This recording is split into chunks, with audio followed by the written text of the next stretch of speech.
ஒன்று கூடுவோம், ஒன்றாய் பாடுவோம், ஆண்டவர் இயேசுவின் பலியில் இணைவோம். நம் இறைவனை போற்றுவோம், நம் இயேசுவை போற்றுவோம், தூய ஆவியை போற்றுவோம், திருப்பலியில் கலந்திடுவோம். நம் இறைவனை போற்றுவோம், நம் இயேசுவை போற்றுவோம், தூய ஆவியை போற்றுவோம், திருப்பலியில் கலந்திடுவோம். ஒன்று கூடுவோம், ஒன்றாய் பாடுவோம், ஆண்டவர் இயேசுவின் பலியில் இணைவோம்.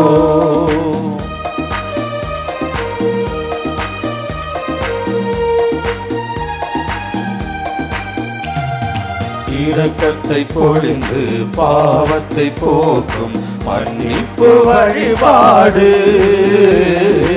இறைவனின் குரலை இதயத்தில் ஒலிக்கும் இறைவார்த்தை வழிபாடு. இயேசுவின் உடலை குருதியை உணவாய் உட்கொள்ளும் வழிபாடு. வாழ்வில் ஆனந்தம் மலர்ந்திடச் செய்யும் நன்றியின் வழிபாடு. நம் இறைவனை போற்றுவோம், நம் இயேசுவை போற்றுவோம், தூய ஆவியை போற்றுவோம், திருப்பலியில் கலந்திடுவோம். நம் இறைவனை போற்றுவோம், நம் இயேசுவை போற்றுவோம், தூய ஆவியை போற்றுவோம், திருப்பலியில் கலந்திடுவோம். ஒன்று கூடுவோம், ஒன்றாய் பாடுவோம், ஆண்டவர் இயேசுவின் பலியில் இணைவோம். ஒன்று கூடுவோம், ஒன்றாய் பாடுவோம், ஆண்டவர் இயேசுவின் பலியில் இணைவோம்.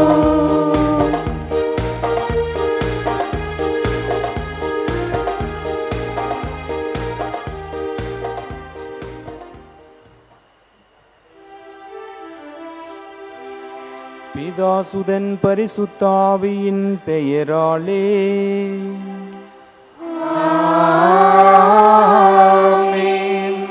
நம் ஆண்டவராகிய இயேசு கிறிஸ்துவின் அருளும் கடவுளின் அன்பும் பரிசுத்தாவியின் நட்புறவும் உங்கள் அனைவரோடும் இருப்பதாக.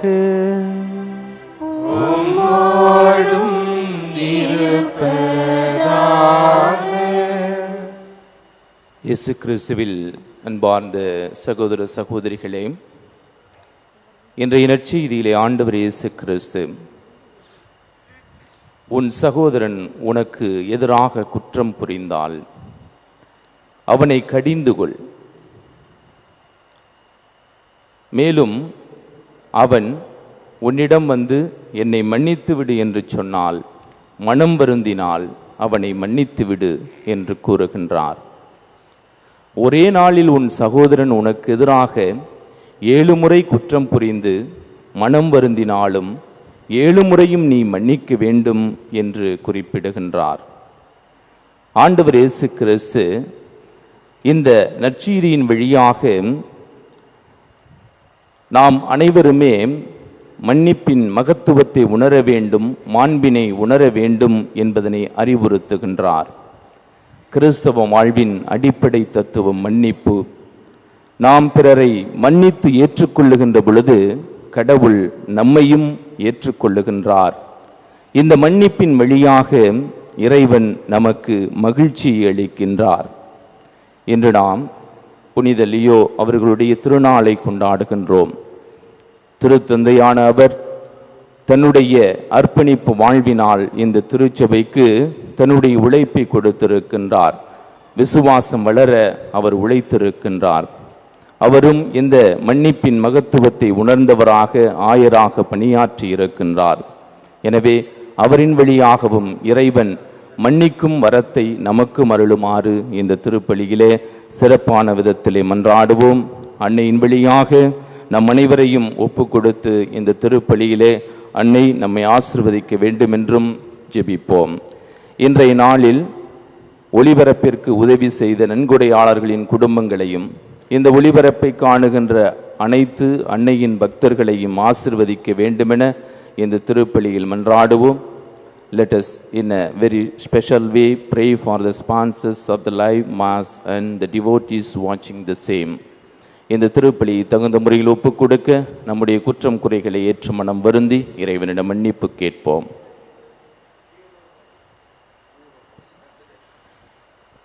எல்லாமுள்ள இறைவனிடமும் சகோதர சகோதரிகளே உங்களிடமும் நான் பாவி என்று ஏற்றுக்கொள்கிறேன். ஏனெனில் என் சிந்தனையாலும் சொல்லாலும் செயலாலும் கடமையில் தவறியதாலும் பாவங்கள் பல செய்தேன். என் பாவமே என் பாவமே என் பெரும் பாவமே. ஆகையால் எப்பொழுதும் உண்மையான தூய மரியாதையும் வானதூதர் புனித அனைவரையும் சகோதர சகோதரிகளே உங்களையும் நான் இறைவனாகிய ஆண்டவரிடம் எனக்காக வேண்டிக் கொள்ள மன்றாடுகிறேன். எல்லாமுள்ள இறைவன் நம் மீது இரக்கம் வைத்து நம் பாவங்களை மன்னித்து நம்மை முடிவில்லா வாழ்வுக்கு அழைத்து செல்வாராக. ஆமென்.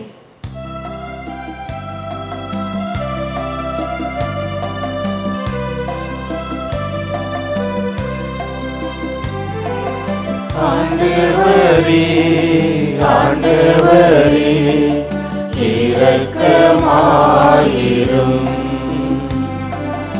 ஆண்டவரே ஆண்டவரே இரக்கமாயிரும். கிறிஸ்துவே கிறிஸ்துவே இரக்கமாயிரும். ஆண்டவரே இறையாவியே இரக்கமாயிரும். ஆண்டவரே ஆண்டவரே இரக்கமாயிரும். இரக்கமாயிரும். இரக்கமாயிரும்.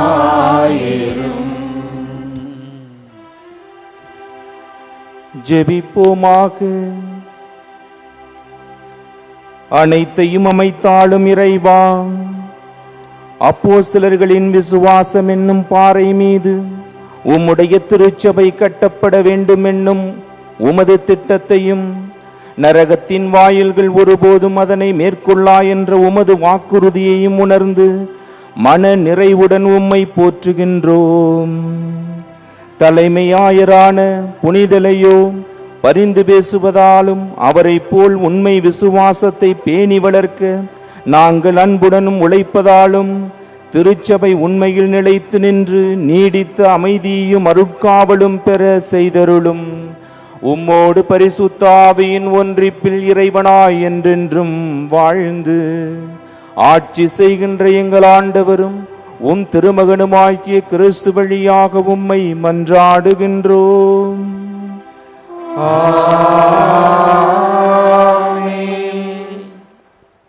முதல் வாசகம். திருத்தூதர் பவுல் தீத்துவுக்கு எழுதிய திருமுகத்திலிருந்து வாசகம். அனைவருக்கும் பொதுவான விசுவாச அடிப்படையில் என் உண்மை பிள்ளை தீத்துவுக்கு கடவுளின் பணியாளனும் இயேசு கிறிஸ்துவின் திருத்தூதனுமாகிய பவுல் எழுதுவது. தந்தையாம் கடவுளிடமிருந்தும் நம் மீட்பராம் கிறிஸ்து இயேசுவிடமிருந்தும் நம்பிக்கை கொள்ளவும் நிலை வாழ்வை எதிர்நோக்கி இறைப்பற்றுக்கு இசைந்த உண்மை அறிவை பெறவும் நான் திருத்தூதனாயிருக்கிறேன். இந்நிலை வாழ்வை பொய் கூறாத கடவுள் காலங்கள் தொடங்கும் முன்னே வாக்களித்தார். ஏற்ற காலத்தில் நற்செய்தியை பறைசாற்றியதின் வாயிலாக தம் செய்தியை வெளிப்படுத்தினார். இந்நற்செய்தியை பறைசாற்றும் பணி நம் மீட்பராம் கடவுள் இட்ட கட்டளைப்படி என்னிடம் ஒப்படைக்கப்பட்டுள்ளது. நான் உனக்கு பணித்தபடியே கிரேத்து தீவில் நீ மேலும் செய்ய வேண்டியவற்றை ஒழுங்கு செய்து நகர்தோறும் மூப்பர்களை ஏற்படுத்த உன்னை அங்கே விட்டு வந்தேன். இம்மூப்பர்கள் குறை சொல்லுக்கு ஆளாகாதவராயும் ஒரு மனைவியை கொண்டவராயும் நம்பிக்கை கொண்ட பிள்ளைகளை உடையவராயும் இருக்க வேண்டும். தாறுமாறாக வாழ்பவர்கள் என குற்றம் சுமத்தப்பட்டவர்களாகவோ கட்டுக்கடங்காதவர்களாகவோ இருக்கக்கூடாது. ஏனெனில் சபை கண்காணிப்பாளர்கள் கடவுள் பணியில் பொறுப்பாளர்களாய் இருப்பதால் அவர்கள் குறை சொல்லுக்கு ஆளாகாதிருக்க வேண்டும். அகந்தை, முன்கோபம், குடிவெறி, வன்முறை, இழிவான ஊதியத்தின் மேல் ஆசை ஆகியவை இவர்களிடம் இருக்கக்கூடாது. மாறாக அவர்கள் விருந்தோம்பல், நன்மையில் நாட்டம், கட்டுப்பாடு, நேர்மை, அர்ப்பணம், தன்னடக்கம் ஆகியவற்றை கொண்டிருக்க வேண்டும். அவர்கள் தங்களுக்கு கற்பிக்கப்பட்ட உண்மை செய்தியை பற்றி கொண்டிருக்க வேண்டும். அப்பொழுது அவர்கள் நலம் தரும் போதனையை அறிவுறுத்தவும் எதிர்த்து பேசுவோரின் தவற்றை எடுத்து காட்டவும் வல்லவர்களாய் இருப்பார்கள். இது ஆண்டவர் வழங்கும் அருள்வாக்கு. இறைவா உமக்கு நன்றி.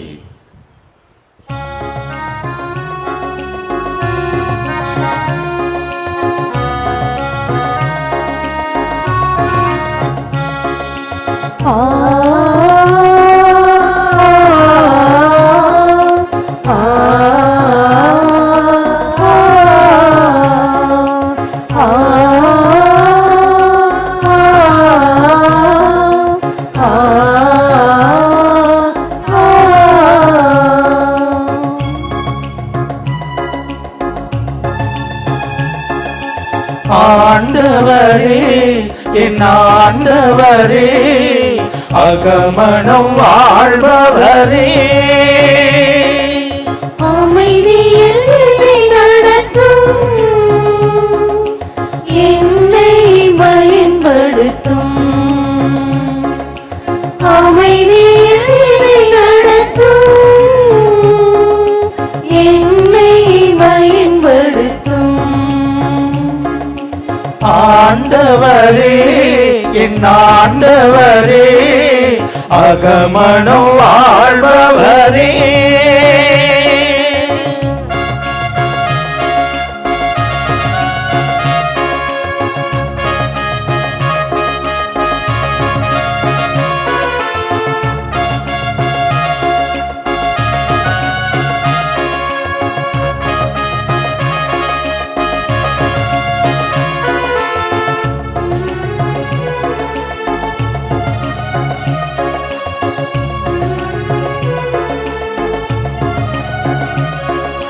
பகைமையின் கரைகள் விளைகின்ற உலகில் பாசத்தின் வடிவில் உறைந்திடும் மனதில். பகைமையின் கரைகள் விளைகின்ற உலகில் பாசத்தின் வடிவில் உறைந்திடும் மனதில். வேதனை துயர்கள் எழுகின்ற பொழுதில்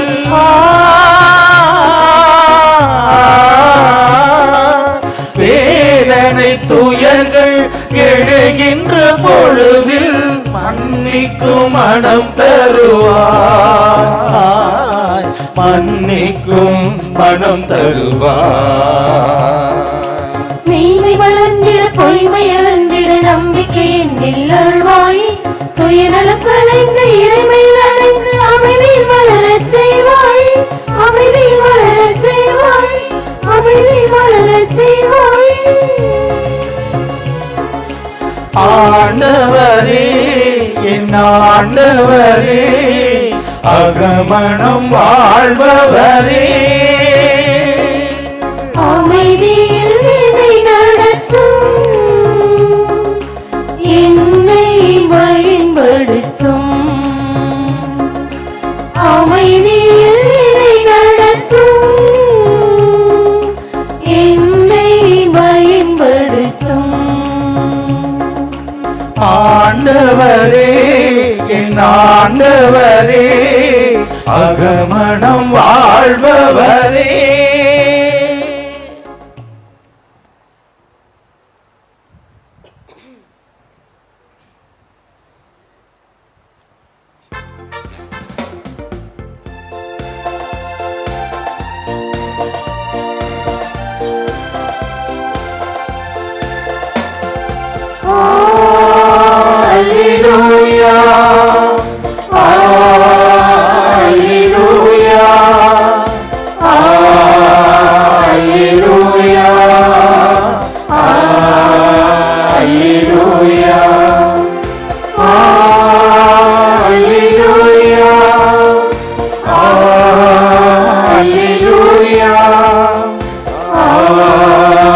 அல்லேலூயா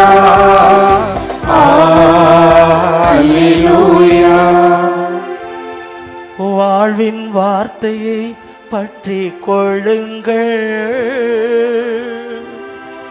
உலகில் ஒளிரும் சுடர்களாக துளங்குவீர்கள். அல்லேலூயா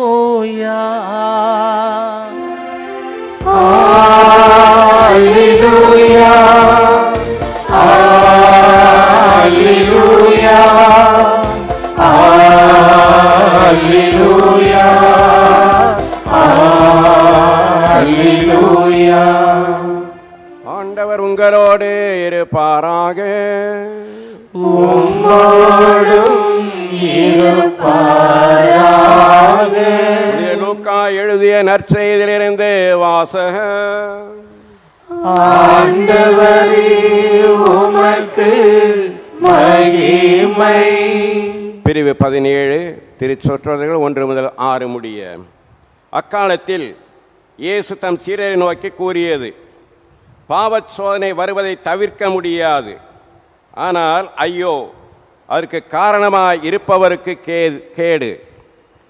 அவர் இச்சிறியோருள் எவரையாவது பாவத்தில் விழச் செய்வதை விட அவ்வாறு செய்பவரது கழுத்தில் ஒரு எந்திரக்கல்லை கட்டி அவரை கடலில் தள்ளிவிடுவது அவருக்கு நல்லது. எனவே நீங்கள் எச்சரிக்கையாயிருங்கள். உங்களுடைய சகோதர சகோதரிகளில் ஒருவர் பாவம் செய்தால் அவரை கடிந்து கொள்ளுங்கள். அவர் மனம் மாறினால் அவரை மன்னியுங்கள். ஒரே நாளில் அவர் 7 முறை உங்களுக்கு எதிராக பாவம் செய்து 7 முறையும் உங்களிடம் திரும்பி வந்து நான் மனம் மாறிவிட்டேன் என்று சொல்வாரானால் அவரை மன்னித்து விடுங்கள். திருத்தூதர்கள் ஆண்டவரிடம் எங்கள் நம்பிக்கையை மிகுதியாக்கும் என்று கேட்டார்கள். அதற்கு ஆண்டவர் கூறியது, கடுகளவு நம்பிக்கை உங்களுக்கு இருந்தால் நீங்கள் இந்த காட்டு அத்திமரத்தை நோக்கி நீ வேரோடை பெயர்ந்து போய் கடலில் வேரூன்றி நில் என கூறினால் அது உங்களுக்கு கீழ்ப்படியும். இது கிறிஸ்துவின் நற்செய்தி. கிறிஸ்துவே உம்மை புகழ்கின்றோம்.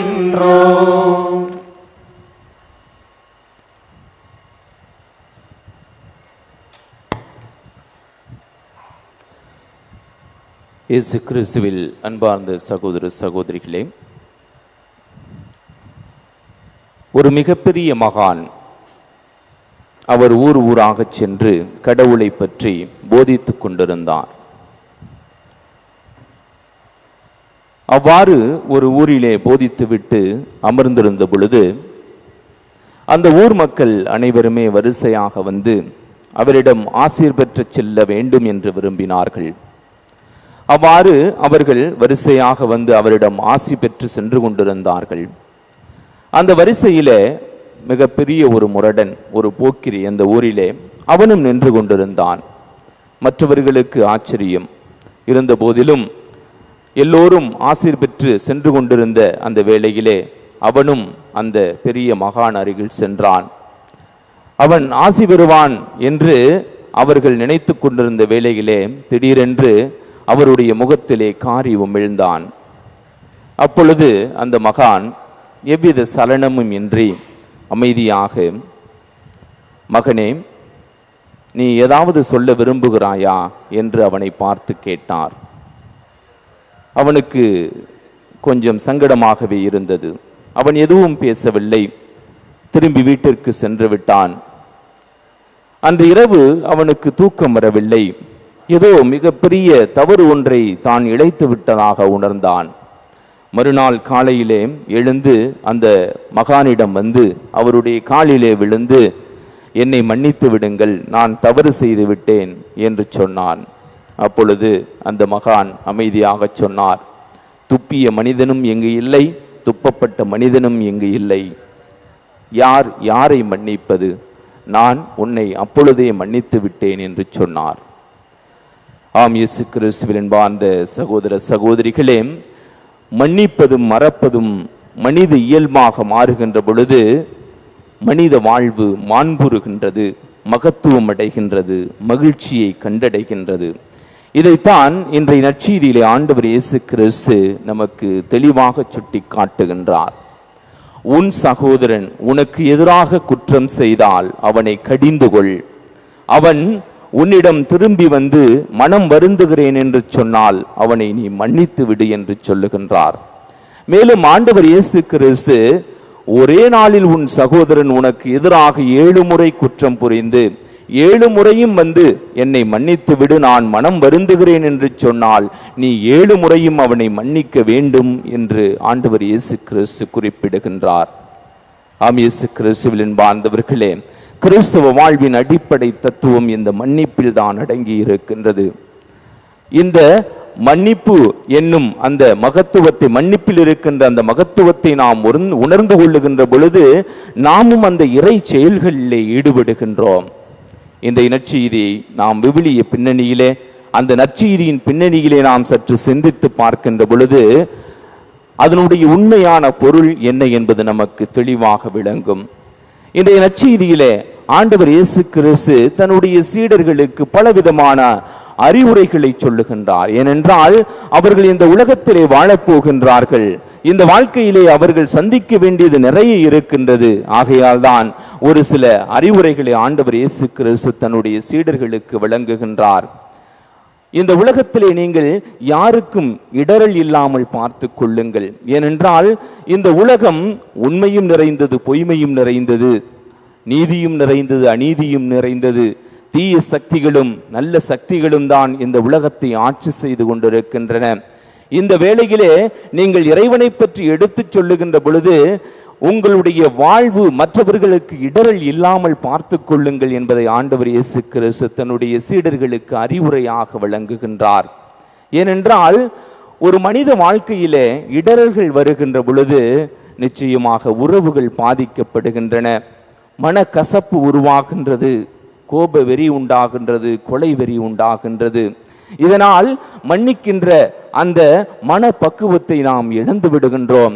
நம்முடைய மனதிலே உள்ள அமைதியை நாம் இழந்து விடுகின்றோம். ஆகையால் உங்களுடைய வாழ்வு யாருக்கும் இடரல் இல்லாமல் பார்த்து கொள்ளுங்கள். அப்பொழுதுதான் உங்களுக்கு எதிராக யார் குற்றம் செய்தாலும் பாவம் செய்தாலும் அவர்களை நீங்கள் மன்னிக்கக்கூடிய மனப்பக்குவத்தை பெறுவீர்கள் என்று ஆண்டவர் இயேசு கிறிஸ்து இன்றைய நற்செய்தியிலே நமக்கு சுட்டி காட்டுகின்றார். பொதுவாக யூத வழக்கப்படி ஒருவன் 3 முறை மன்னித்தாலே போதும். அவ்வாறு மற்றவனை 3 முறை மன்னித்தாலே அவன் மிகப்பெரிய மகானாக கருதப்படுவான். இதுதான் அவர்களுடைய அந்த பாரம்பரிய வழக்கம். இங்கே ஆண்டவர் இயேசு கிறிஸ்து என்ன சொல்லுகின்றார்? 7 முறை ஒருவன் உன்னிடம் வந்து என்னை மன்னித்து விடு என்று சொன்னால், மனம் வருந்தினால் நீ மன்னிக்க வேண்டும் என்பதனை ஆண்டவர் இயேசு கிறிஸ்து குறிப்பிடுகின்றார். இதன் வழியாக இந்த மன்னிப்பு என்பதற்கு வரையறையே கிடையாது என்பதனை ஆண்டவர் இயேசு கிறிஸ்து சுட்டி காட்டுகின்றார். மத்தேயு நற்செய்தி 18வது அதிகாரம் 21, 22 அந்த திருவசனங்களிலே ராயப்பர் ஆண்டவர் இயேசு கிறிஸ்துவிடம் வந்து கேட்கின்றார், ஆண்டவரே, ஒருவன் எனக்கு எதிராக குற்றம் செய்தால் அவனை நான் எத்தனை முறை மன்னிக்க வேண்டும் என்று கேட்கின்றார். 7 முறை வரைக்குமா என்று ராயப்பர் ஆண்டவர் இயேசு கிறிஸ்துவை கேட்ட பொழுது ஆண்டவர் இயேசு கிறிஸ்து சொல்லுகின்றார், 7 முறை என்றல்ல, 7 முறை 70 முறை என்று நான் உனக்கு சொல்லுகிறேன் என்று சொல்லுகின்றார். அப்படி என்றால் 70 × 7 490 முறை என்று ஆண்டவர் இயேசு கிறிஸ்து இங்கே குறிப்பிடுகிறார் என்று நாம் பொருள் கொள்ள வேண்டியதில்லை. மாறாக நாம் மன்னித்து கொண்டே இருக்க வேண்டும். அந்த மன்னிப்பிற்கு வரையறையே கிடையாது என்பதனை இங்கே ஆண்டவர் இயேசு கிறிஸ்து நமக்கு தெளிவுபடுத்துகின்றார். மன்னிப்பது இறை இயல்பு என்று சொல்லுவார்கள், மறப்பது மனித இயல்பு என்று சொல்லுவார்கள். ஆனால் இங்கே ஆண்டவர் இயேசு கிறிஸ்து மன்னிப்பது கூட மனித இயல்பாக மாறிக்கொண்டே இருக்க வேண்டும். அது தன்னிச்சையாக நடக்கின்ற ஒரு செயலாக இருக்க வேண்டும் என்பதைத்தான் ஆண்டவர் இயேசு கிறிஸ்து தன்னுடைய சீடர்களுக்கு இங்கே சுட்டி காட்டுகின்றார். அதைத்தான் ஆண்டவர் இயேசு கிறிஸ்து நமக்கும் இங்கே தெளிவுபடுத்துகின்றார். இதை ஆண்டவர் இயேசு கிறிஸ்துவினுடைய வாழ்க்கையிலே நாம் பார்க்கின்ற பொழுது அவர் வாழ்ந்தே காட்டியிருக்கின்றார். இதைத்தான் விவிலியம் நமக்கு தெளிவாக சுட்டி காட்டுகின்றது. ஆண்டவர் இயேசு கிறிஸ்து எந்த அளவிற்கு மன்னித்தார் என்று நாம் பார்க்கின்ற பொழுது கல்வாரி பலியிலே அதனுடைய உச்சக்கட்டத்தை நாம் உணர்கின்றோம். ஆம், இயேசு கிறிஸ்துவில் அன்பார்ந்தவர்களே, மத்தேயு நற்செய்தி 5:38 ஆண்டவர் இயேசு கிறிஸ்து சொல்லுகின்றார், கண்ணுக்கு கண் பல்லுக்கு பல் என்று சொல்லியுள்ளதை நீங்கள் கேள்விப்பட்டிருப்பீர்கள். ஒருவன் உங்களுடைய வலக்கண்ணத்தில் அறைந்தால் மறு கண்ணத்தையும் நீங்கள் திருப்பி காட்டுங்கள் என்று சொன்ன அந்த ஆண்டவர் இயேசு கிறிஸ்து, நீங்கள் பகைவர்களை அன்பு செய்யுங்கள், அவர்களுக்காக ஜெபியுங்கள், உங்களை துன்புறுத்துவோருக்காக நீங்கள் ஜெபியுங்கள் என்று சொன்ன அந்த ஆண்டவர் இயேசு கிறிஸ்து லூக்காஸ் நற்செய்தி 6:38 மன்னியுங்கள் மன்னிப்பு பெறுவீர்கள் என்று சொன்ன அந்த ஆண்டவர் இயேசு கிறிஸ்து தான் கல்வாரி அந்த சிலுவையிலே தொங்கிக் கொண்டிருந்த பொழுது தன்னை ஆணிகளால் அறைந்த அவர்களை தன் தந்தையை நோக்கி இவர்களை மன்னியும் என்று சொல்லுகின்றான். இதை லூக்காஸ் நற்செய்தி 22:33 நாம் பார்க்கின்றோம். ஆகையால் இங்கே ஆண்டவர் இயேசு கிறிஸ்து மன்னிப்பினுடைய உச்சக்கட்டத்தை தன்னுடைய வாழ்க்கையிலே வெளிப்படுத்தி இருக்கின்றார். தந்தையே, இவர்கள் செய்வது என்னதென்று அறியாமல் செய்கின்றார்கள், இவர்கள் பிழையை மன்னியும் என்று அவர்களுக்காக தந்தையை நோக்கி மன்றாடுகின்றார். இத்தகைய ஒரு மன்னிக்கும் மனப்பான்மையைத்தான் நாம் அனைவரும் பெற வேண்டும் என்று ஆண்டவர் இயேசு கிறிஸ்து இன்று நம்மிடமிருந்து எதிர்பார்க்கின்றார். எனவே நாம் பிறரை மன்னிப்போம், அவர்களை ஏற்றுக்கொள்வோம். அதன் வழியாக நாமும் அந்த இறைவனுடைய அந்த மன்னிக்கும் செயல்களிலே நாம் பங்கு பெற முடியும். எனவே நாம் அன்னையினுடைய திருத்தலத்திலே அமர்ந்திருக்கின்றோம். இந்த அன்னையிடமும் இத்தகைய பண்புகள் நிறைய காணப்பட்டன. அந்த அன்னை தன்னுடைய மகனை பின்பற்றி மகன் என்ன செய்தாரோ அதை தன்னுடைய வாழ்க்கையிலே கடைபிடித்து வாழ்ந்தவர். எனவே அந்த அன்னையினுடைய ஆலயத்தில் இருக்கின்ற நாம் நம்முடைய ஏக்கங்களையும் எதிர்பார்ப்புகளையும் அந்த அன்னையின் வழியாக அந்த இறைவனிடம் எடுத்துச் சொல்வோம். அந்த அன்னை நம்முடைய வாழ்க்கைக்கு தேவையான மனித உறவுகளுக்கு தேவையான இந்த மன்னிக்கும் மனப்பான்மையை நிச்சயமாக நம்மிலே வளரச் செய்வாள் என்று நாம் விசுவசிப்போம், நம்புவோம். எனவே அன்னையின் வழியாக இறைவன் நம் குடும்பங்களை ஆசீர்வதிக்க வேண்டும் என்று நாம் மன்றாடுவோம். முதலிலே இந்த மன்னிக்கும் மனப்பான்மையை நாம் வளர்த்து கொண்டு நம்முடைய குடும்பங்களிலே உள்ள உறவுகளிலே இதை நாம் செயல்படுத்த முற்படுவோம். ஏனென்றால் மன்னிக்கின்ற பொழுதுதான் மகிழ்ச்சியை நாம் கண்டடைய முடியும். மன்னிக்கின்ற பொழுதுதான் நம்முடைய குடும்பத்திலே உறவுகள் நன்றாக வளரும், உறவுகள் செழிக்கும். இத்தகைய சிந்தனையோடு நாம் தொடர்ந்து இந்த திருப்பலியிலே பங்கு பெறுவோம்.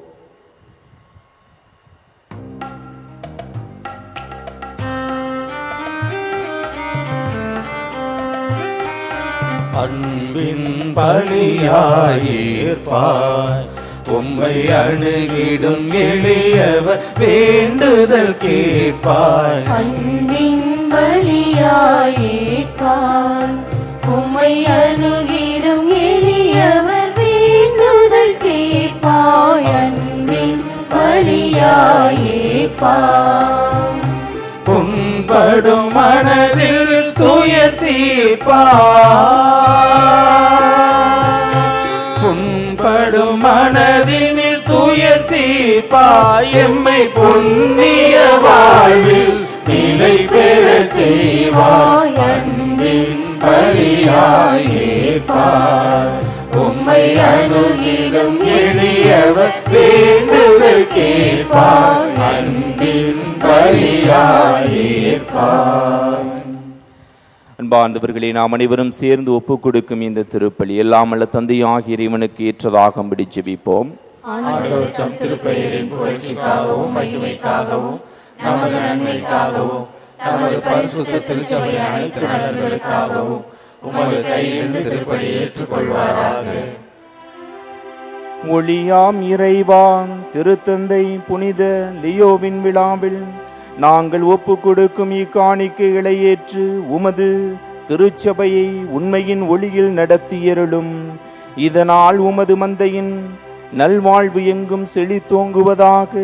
அந்த மந்தையின் பணியாளர்களான ஆயர்களும் மென்மேலும் உமக்கு உகந்தவர்கள் ஆவார்களாக. எங்கள் ஆண்டவராகிய கிறிஸ்து வழியாக உம்மை மன்றாடுகிறோம். ஆமென். ஆண்டவர் உங்களோடு இருப்பாராக. உம்மோடும் இருப்பாராக. இதயங்களை ஆண்டவரிடம் எழுப்புங்கள். ஆண்டவரிடம் எழுப்பியுள்ளோம். நம் இறைவனாகிய ஆண்டவருக்கு நன்றி கூறுவோம். அது தகுதியும் நீதியும் ஆனது. ஆண்டவரே, தூயவரான தந்தையே, என்றும் வாழும் எல்லாம் வல்ல இறைவா, எங்கள் ஆண்டவராகிய கிறிஸ்து வழியாக எந்நாளும் எவ்விடத்திலும் நாங்கள் உமக்கு நன்றி செலுத்துவது மெய்யாகவே தகுதியும் நீதியுமாகும், எங்கள் கடமையும் மீட்புக்குரிய செயலுமாகும்.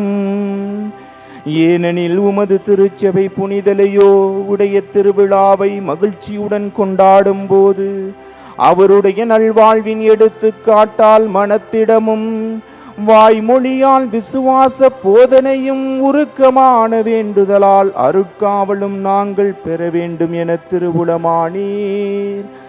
ஆகவே வானதூதர் புனிதர் அனைவரோடு நாங்களும் சேர்ந்து உம்மை புகழ்ந்தேத்தி முடிவின்றி பாடுவதாவது: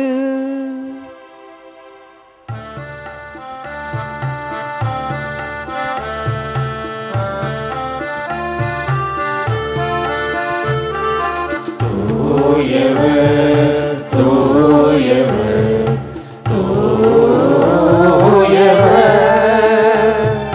பூவுல இறைவனாம் ஆண்டவர், வானமும் வையமும் யாவனும் மாட்சிமையால் நிறைந்துள்ளன. உன்னதங்களிலே ஓசானா, உன்னதங்களிலே ஓசானா. ஆண்டவர் திருப்பெயரால் வருபவர் ஆசி பெற்றவரே. உன்னதங்களிலே ஓசானா, உன்னதங்களிலே ஓசானா. வானகத் தந்தையே, நீர் மெய்யாகவே தூயவர், புனிதத்திற்கெல்லாம் ஊற்று. ஆகவே உம்முடைய தூய ஆவியை பொழிந்து இக்காணிக்கைகளை புனிதப்படுத்த வேண்டும் என உம்மை மன்றாடுகிறோம்.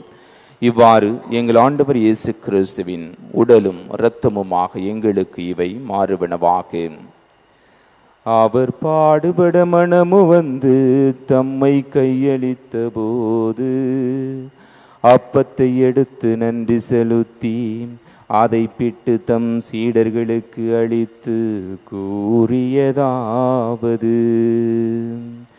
அனைவரும் இதை வாங்கி உண்ணுங்கள், ஏனெனில் இது உங்களுக்காக கையளிக்கப்படும் என் உடல்.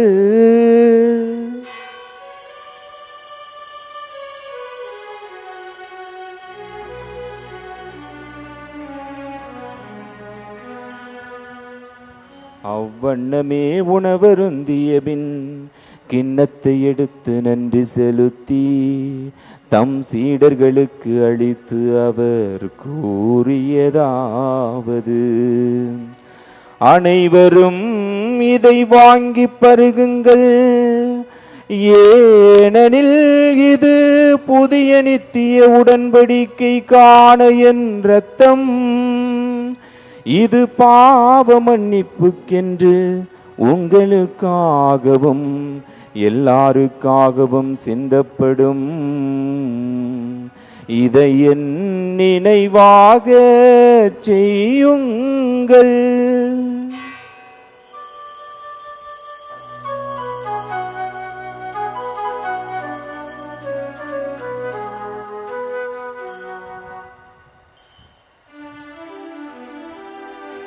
இது விசுவாசத்தின் மறைபொருள்.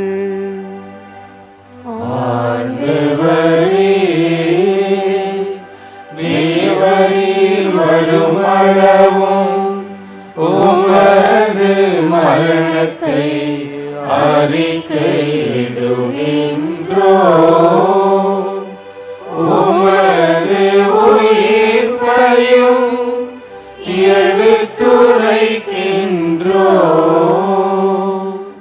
ஆகவே இறைவா, நாங்கள் கிறிஸ்துவின் இறப்பையும் உயிர்ப்பையும் நினைவுகூர்ந்து வாழ்வு திருமப்பத்தையும் மீட்பளிக்கும் கிண்ணத்தையும் உமக்கு ஒப்புக் கொடுக்கின்றோம்.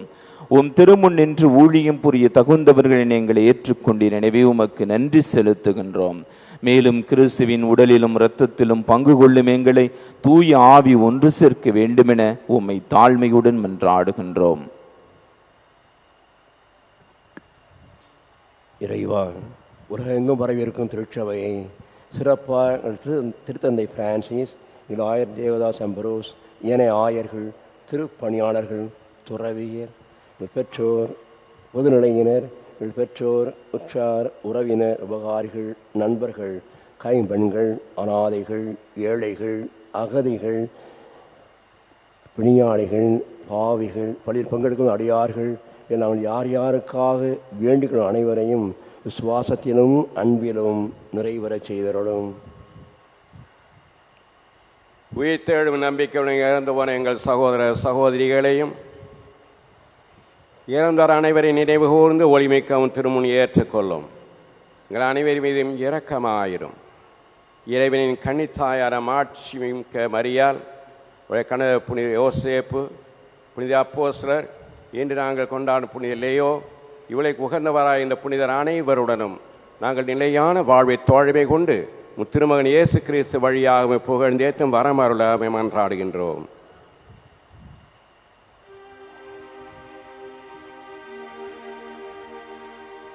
இவர் வழியாக இவரோடு இவரில் எல்லாம் வல்ல இறைவனாகிய தந்தையே, தூய ஆவியின் ஒன்றிப்பில் எல்லா புகழும் ஆட்சியும் என்றென்றும் உமக்கு உரியதே. ஆமென். ஆமென்.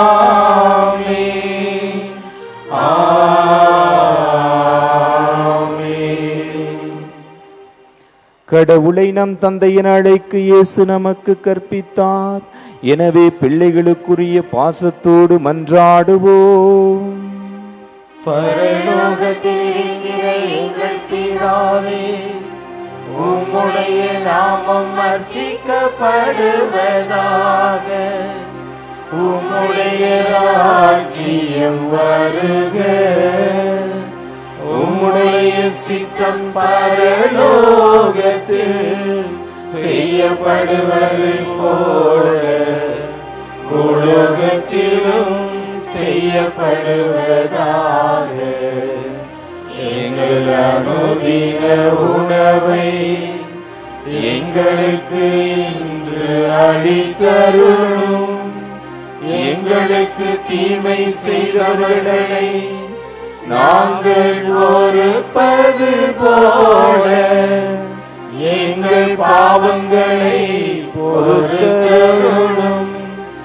எங்களை சோதனையில் விழவிடாதையும் தீமையிலிருந்து எங்களை ரட்சித்தருளும்.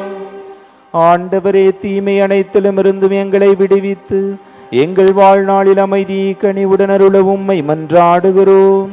உமது இரக்கத்தின் உதவியால் நாங்கள் பாவத்திலிருந்து எப்போதும் விடுதலை பெற்று யாதொரு கலக்கமும் இன்றி நலமாயிருப்போமாக.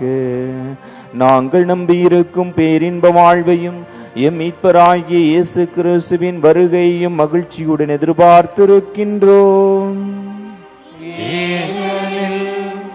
அரசு வல்லமையும் மாட்சியும் என்றென்றும் உமதே. ஆண்டவராகிய இயேசு கிறிஸ்துவே, சமாதானத்தை உங்களுக்கு விட்டுச் செல்கிறேன், என் சமாதானத்தையே உங்களுக்கு அளிக்கின்றேன் என்றும் அப்போஸ்தலர்களுக்கு மொழிந்தீரேன். எங்கள் குற்றங்கள், குறைகள், பாவங்கள் இவற்றையெல்லாம் பாராமல் உமது திருச்சபையின் விசுவாசத்தை கண்ணோக்கி எங்களுக்கு சமாதானத்தையும் ஒற்றுமையும் அளித்துள்ள திருவுளம் கொள்வீராக. என்றென்றும் வாழ்ந்து ஆட்சி செய்கின்றவர் நீரே. ஆண்டவரே இயேசு கிறிஸ்துவினுடைய சமாதானம் உங்களோடு என்றும் இருப்பதாக. ஒருவருக்கு ஒருவர் இறைவனின் சமாதானத்தை பகிர்ந்து கொள்வோம். அனைவருக்கும் சமாதானம். உலகின் பாவங்களை போக்கும் இறைவனின் செம்மறியே, எங்கள் மேல் இரக்கமாயிரும்.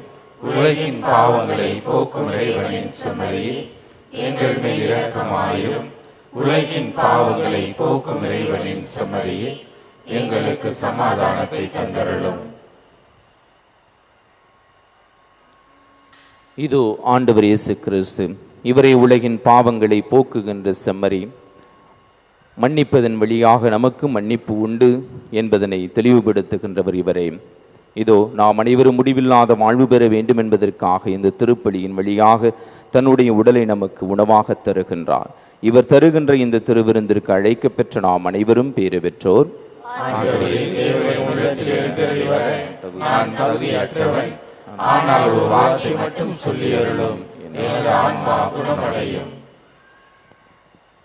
தயவு செய்து கவனிக்கவும். இப்போது வழங்கப்படும் திவ்ய நற்கருணை பாவ சங்கீர்த்தனம் செய்து தங்களே தயாரித்து கொண்ட கத்தோலிக்க கிறிஸ்தவர்கள் மட்டும் வழங்கப்படும். கைகளில் திவ்ய நற்கருணை வழங்கப்பட மாட்டாது. Your attention please. Only Catholics who have made themselves worthy of receiving Holy Communion by making proper confession should come forward to receive the Holy Communion. Holy Communion will not be given in hands.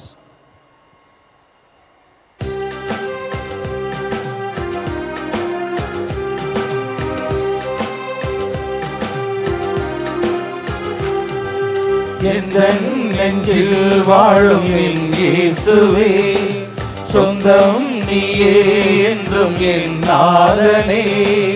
எந்தன் நெஞ்சில் வாழும் என் இயேசுவே, சொந்தம் நீயே என்றும் என் நாதனே. பாடிடும் நெஞ்சம் தேடாதோ, உன் வாசல் தேடி கூடாதோ, என் வாழ்வென்னும் சோலையில் வளம் வரும் நதியே. இன்னுயிரே நீ வா, உன் பொன்னொளி கதிரினி என் விழி சங்கமம் நின்னருளே நீ வா. எந்தன் நெஞ்சில் வாழும் என் இயேசுவே, சொந்தம் நீயே என்றும் என் நாதனே.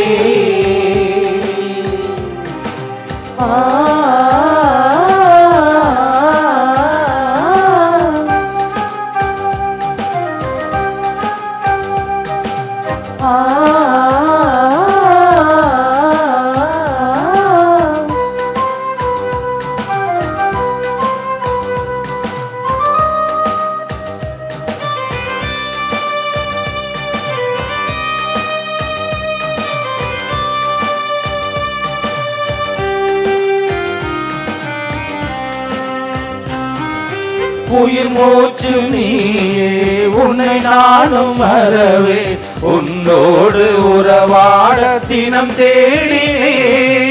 என் சொந்தமாவும் நிறமாறி போகும், நீங்காத நிழலாக நீ வந்தால் போதும். தாயா என்னில் நீ வேண்டும், உன் சேயா என்றும் நான் வாழ. தாயா என்னில் நீ வேண்டும், உன் சேயா என்றும் நான் வாழ. உள்ள கோவிலில் உந்தன் தரிசனம் காண்பே, நீ வான்பே. காண்பே நீ வான்பே.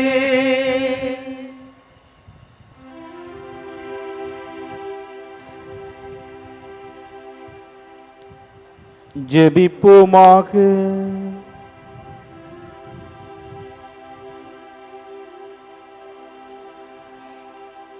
எங்கள் வானகத் தந்தையே, உமது திருவுணவால் வளம் பெறும் உமது திருச்சபையை தயவுடன் ஆண்டருளும். இன்று நாங்கள் கொண்டாடும் லேயோவை போன்று பணியாளர்களால் வழிநடத்தப்பட்டு புனித திருச்சபை தன்னிருமையில் வளர்ச்சியடையவும் அருள் வாழ்வில் நிலைத்து வளரவும் செய்தருளும். எங்கள் ஆண்டவராகிய கிறிஸ்து வழியாக உம்மை மன்றாடுகிறோம்.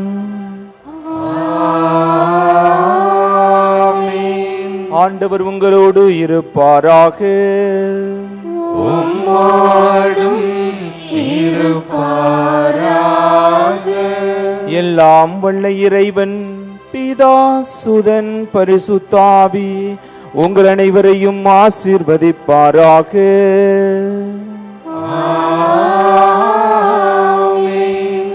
கிறிஸ்துவின் அன்பில் வாழ சென்று வாருங்கள். திருப்பலி முடிந்தது. இறைவனுக்கு நன்றி.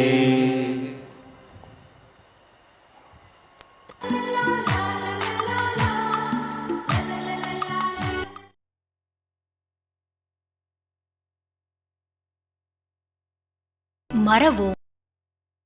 உத்தரிக்கும் ஸ்தலத்தோர்க்கு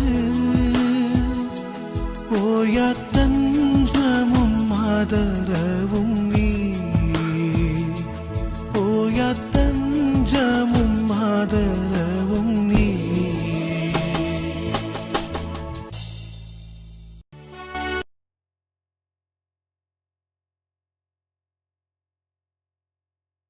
மறவோம். உத்தரிக்கும் ஸ்தலத்தோர்க்கு ஓயாத்தன்றமும் ஆதரவும்